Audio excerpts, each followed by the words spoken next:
ছাতু অত্যন্ত উপাদেয় একটি খাদ্য। প্রতি 100 গ্রাম ছাতুতে প্রায় 60 থেকে 65 গ্রাম কার্বোহাইড্রেট থাকে। এছাড়া ছাতুতে প্রচুর মাত্রায় ফাইবার, ম্যাঙ্গানিজ, আয়রন আর ম্যাগনেসিয়াম রয়েছে।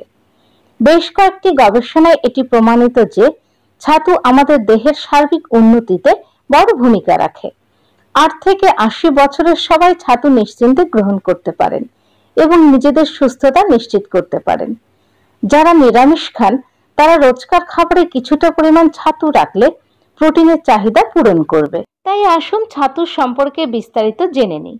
তবে বিস্তারিত যাওয়ার আগে বলবো, অবশ্যই টুকিটাকি কলকাতা চ্যানেলটি সাবস্ক্রাইব করুন এবং পাশে থাকা বেল আইকনটি প্রেস করে অন করে নিন। তাহলে নতুন ভিডিও আপলোড হওয়ার সঙ্গে সঙ্গে পৌঁছে যাবে আপনার কাছে।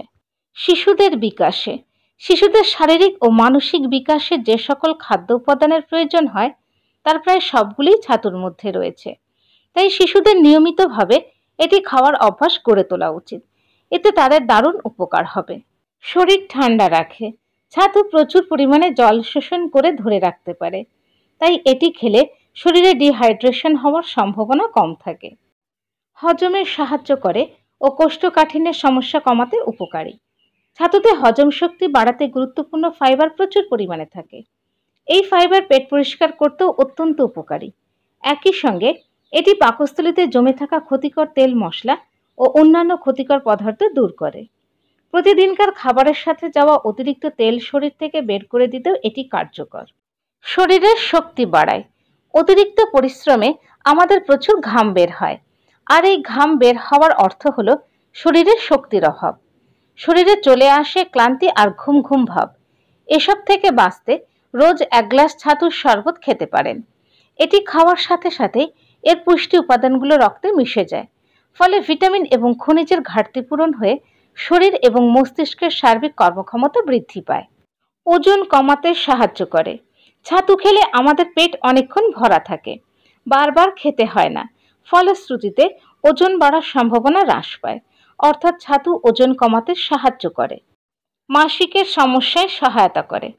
মেয়েদের মাসিকের সময় শরীরে পুষ্টির ঘাটতি দেখা দেয়।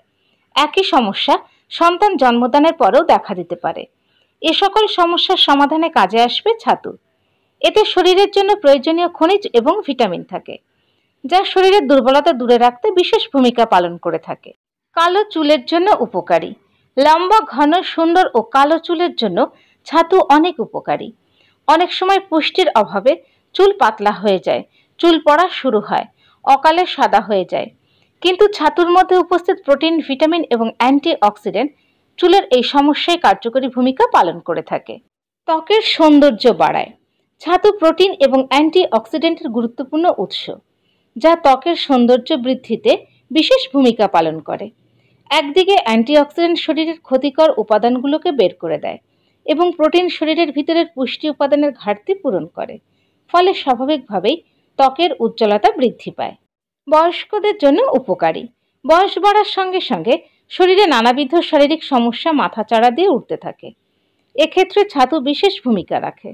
একাধিক গবেষণায় দেখা গিয়েছে নিয়মিত ছাতু খাওয়া হলে একাধিক বার্ধক্যকালীন রোগ শরীরে বাসা বাঁধতে পারে না, ফলে শেষ বয়সেও নিরোগ থাকা যায়।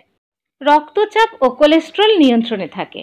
উচ্চ রক্তচাপের রোগীরা কোনো প্রকারের সমস্যা ছাড়াই ছাতু খেতে পারেন। এর ফলে প্রেশার নিয়ন্ত্রণে থাকবে। নির্দিষ্ট মাত্রায় ফাইবার থাকার ফলে এটি কোলেস্টেরল কমাতেও সাহায্য করে। রক্ত স্বল্পতায় আক্রান্তদের জন্য উপকারী। শরীরে রক্তের অভাব হলে একজন ব্যক্তি রক্ত শূন্যতায় ভোগেন। এমনটা হলে রোজ জলে ছাতু মিশিয়ে পান করলে অনেক উপকার পাওয়া যায়। ডায়াবেটিস নিয়ন্ত্রণে রাখে। ছাতুর গ্লাইসেমিক ইন্ডেক্স কম বলে শর্করা খুব ধীরে ধীরে রক্তে মেশে, ফলে ছাতু খেলে ডায়াবেটিস রোগীদের শর্করা বেড়ে যাওয়ার কোনো সমস্যা হয় না। উল্টো এতে উপস্থিত পুষ্টিকর উপাদানসমূহ ডায়াবেটিস নিয়ন্ত্রণে রাখতে সাহায্য করে। তবে ডায়াবেটিস রোগীদের ছাতুর সঙ্গে মিষ্টি ব্যবহার করার ক্ষেত্রে সতর্কতা অবলম্বন করা উচিত। ছাতু খাওয়ার নিয়ম। ছাতু নানাভাবে খাওয়া যায়। পেঁয়াজ, লঙ্কা কুচি কুচি করে কেটে ছাতুর সাথে মিশিয়ে খেতে পারেন ঝাল ছাতু। ওজন কমাতে চাইলে পাতিলেবুর রস, বিট লবণ দিয়ে ছাতুর শরবত খেতে পারেন।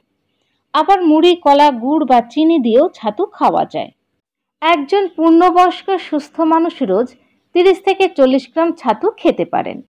ছাতু সম্পূর্ণরূপে ভেষজ, তাই ছাতু খাওয়ার তেমন কোনো পার্শ্ব প্রতিক্রিয়া নেই। তবে দিনের বেলায় খাওয়া ভালো, কেননা রাতে ছাতু খেলে হজম হতে সময় নেয়। অতিরিক্ত পরিমাণে ছাতু খেলে গ্যাস হতে পারে। গ্যাসের রোগীদের এটি পরিমিত পরিমাণে খাওয়া উচিত। যাদের ছোলা খেলে অ্যালার্জি হয় বা ছোলা হজম করতে অসুবিধা হয়, তাদের ছোলার ছাতু এড়িয়ে চলা উচিত। নিয়মিত ছাতু খাওয়া শুরু করার আগে চিকিৎসকের পরামর্শ নিতে পারেন। ভালো থাকুন, সুস্থ থাকুন। আজ এ পর্যন্ত। ভিডিওটি কেমন লাগলো অবশ্যই জানাবেন। আর যদি ভিডিওটি ভালো লাগে তাহলে অবশ্যই লাইক এবং শেয়ার করুন। পরবর্তী ভিডিওতে আবার দেখা হবে।